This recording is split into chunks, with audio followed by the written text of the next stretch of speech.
একসময় এই লটিয়া মাছ কিন্তু আমার শ্বশুরবাড়িতে ঢুকতো না, কেউ পছন্দই করতো না খেতে। কিন্তু একদিন আমার মা এমন সুন্দর রান্না করে পাঠিয়েছিল আর সবাই একটু করে টেস্ট করেছিল, সেই থেকে সবাই কিন্তু এখন লটিয়া মাছের বিশাল ভক্ত আমাদের বাড়ি। তো যাই হোক, লটিয়া মাছের রসা, সর্ষে বাটা দিয়ে লটিয়া মাছ, ঝুড়ো সবই বানায়। তো আজকে ভাবলাম একটু লটিয়া মাছের পাতুরি বানাবো। তাই লটিয়া মাছটাকে ভালো করে ধুয়ে দু আধখানা করে কেটে এইবার নুন, হলুদ আর লেবুর রস মাখিয়ে নিলাম। এইবার আমি একটা প্লেটে নিয়ে নিয়েছি গোটা জিরে, গোলমরিচ, রসুন, শুকনো লঙ্কা, কাঁচা লঙ্কা আর একটু আদা। ঝালটা যে যেমন খায় সেইভাবে নিতে হবে।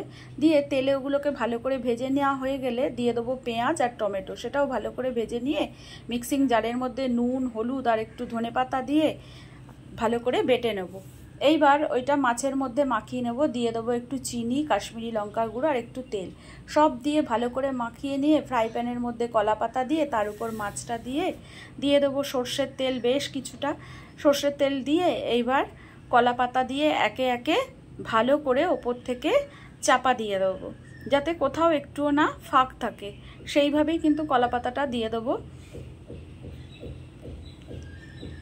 এইবার কলা পাতা দেয়া হয়ে গেলে পরে এবার ঢাকা দিয়ে দিলাম।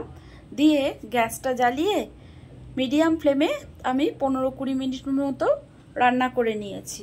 এইবার দিয়ে 15 মিনিট বাদে আমি গ্যাস বন্ধ করে ঠান্ডা হতে দিয়েছি। যখন ছুতে পারবো সেই অবস্থায় তুলে দেখে নিলাম মাছ কিন্তু একদম সুন্দর সেদ্ধ হয়ে গেছে আর দারুণ সুন্দর একটা গন্ধ তো বেরোচ্ছে।